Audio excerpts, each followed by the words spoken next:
Welcome to your Federal Retirement Benefits with PSRE. My name is Jeff Betcher, your host, fiduciary, financial planner, and federal retirement advisor. Your Federal Retirement Benefits, the podcast, is where federal employees just like you come to get the advice and information you need to make the most out of your federal retirement benefits. This is one of five, a series related to the overview of FERS. This is one of these four, or one of the five in total, that cover. However, the PSRE channel, the podcast channel, we have hundreds of recordings related to how federal employees can maximize their federal retirement benefits. We welcome you, and in fact, ask you to please subscribe. In fact, hit that subscribe button right now. Make sure that you're eligible, or make sure that you are aware of all the different content that we're producing in the future. Like, subscribe, and also, why not sign up for the newsletter? We believe it's a great way of keeping informed, getting great information sent to your inbox on a periodic basis. It's really a great way to make it easy to continue to learn about your federal retirement, your benefits. Now, today's podcast is going to be referencing the FERS supplement. In fact, specifically, what is the FERS supplement? We're also going to be covering FEHB, your health benefits, how that is impacted both in and after retirement, while employment and after retirement. And also we're going to be covering some long-term care. So sit back, enjoy. Hope you get a lot out of today's conversation. So let's shift gears almost entirely. Let's talk about the special retirement supplement. The FERS supplement is effectively cash flow related to your income, related to your employment, that is triggered prior to you reaching Social Security eligibility. So at 62 years old, you're going to be eligible for Social Security. If you retire prior to that, the special supplement will step in and provide for a percentage of income somewhat equivalent to your Social Security benefits.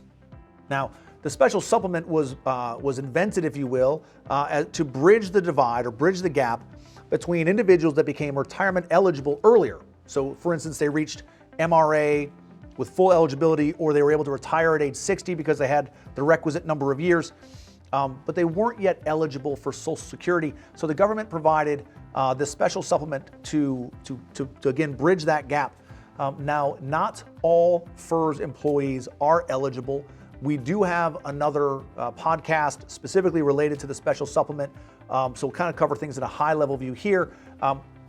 From an income standpoint, the SRS, the special supplement, is treated much like Social Security from a taxation standpoint.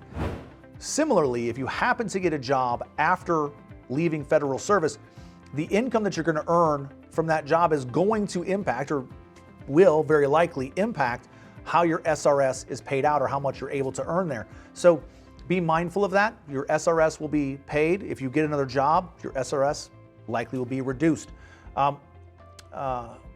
So let's now talk about your health coverage, FEHB. Folks, my personal opinion is that FEHB might be one of the greatest benefits federal employees have in retirement. FEHB is a very, very, very generous platform. I think it's great. I tell every one of my clients, I ask the simple question, have you maintained FEHB for at least the last 5 years? And I think everybody except maybe a handful have said, yeah, absolutely. The reason why that 5-year window is important is because to maintain FEHB in retirement, you have to have maintained FEHB during employment for a minimum of 5 years. So to be eligible for FEHB in retirement, it's that 5-year window. So if for whatever reason you allowed it to lapse, if you allowed it to lapse 4 years ago and you're thinking about retiring tomorrow, you got to seriously weigh the options and wonder whether or not that lifetime eligibility for FEHB is worth another year of employment. So 5-year threshold, highly, highly valuable benefit. You're also able to coordinate your FEHB benefits with Medicare. Again, we have a podcast that'll talk about Medicare and how Medicare interacts with FEHB. I recently actually published an article related to that topic, FEHB and Medicare eligibility. But you need to understand, which is exceedingly personal, how your health weighs into your FEHB and Medicare selections. However, if you die or when you die in retirement, if your spouse is not yet on the FEHB program, if they're not yet brought into the program and you predecease that event, your spouse subsequently cannot sign up for FEHB. So if you have FEHB and your spouse is covered elsewhere, you pass away, your spouse does not get FEHB coverage after your departure, after your demise. So if you are going to take FEHB in retirement, I recommend the vast majority, please do, or at least seriously consider it. If you take FEHB in retirement, if your spouse is on FEHB and you pass away, your spouse will remain eligible. It just depends on when they get brought into the program. So if they're covered by a third-party program, possibly their employment, and you predecease them or predecease their election to take up FEHB, they lose access permanently. Also, specific strategies, I'll call them, related to federal couples. So individuals who are both federal employees, husband and wife or what have you, do have the opportunity to proactively elect to have their FEHB coverage under one or the other or both. Now, the finances related to this become a little bit personal, and you want to look at the individual cost structures. You probably also want to consider any Medicare that you might elect to have, any Medicare Advantage plans or things of that nature that you might have. So, but you do have some flexibility there. Again, this is where a federal retirement advisor comes into play. They're going to run that math for you. If they're highly knowledgeable, they'll run the math, they'll help you walk through the process, they'll help you make sure that you get the most out of your FEHB, whether you, as the federal employee and a non-Fed spouse, or whether both of you are federal employees, and they'll be able to help you work that math. As we move on, we'll talk very briefly about long-term care. So the FLTCIP, the Federal Long-Term Care Insurance Program, again, podcast specifically related to that. It's a deeper dive that we're going to get into now, but most federal employees and their relatives are eligible to apply for this insurance.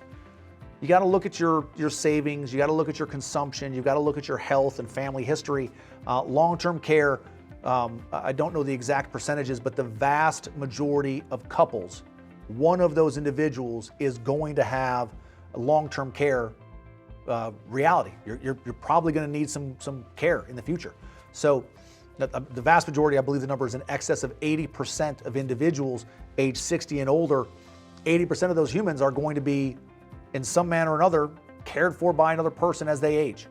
So it's not everybody, but long-term care is exceedingly expensive. Can you self-insure? Do you want a little bit of help? That's what insurance is. You don't need to insure your car, but if you crash it and it's not insured, you got to pay for it. Long-term care is the same way. You don't need long-term care insurance, but if you get aged and infirmed, you need some help financially, or you need some help physically to get up and get around and whatever else. Having that long-term care insurance, well, very similar concept, it's going to get you taken care of. So long-term care. So again, thank you for your time today.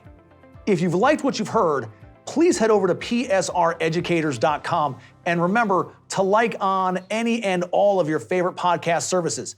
If you're watching this on YouTube, make sure to smash that subscribe button and ring the notification bell so you never miss a new episode.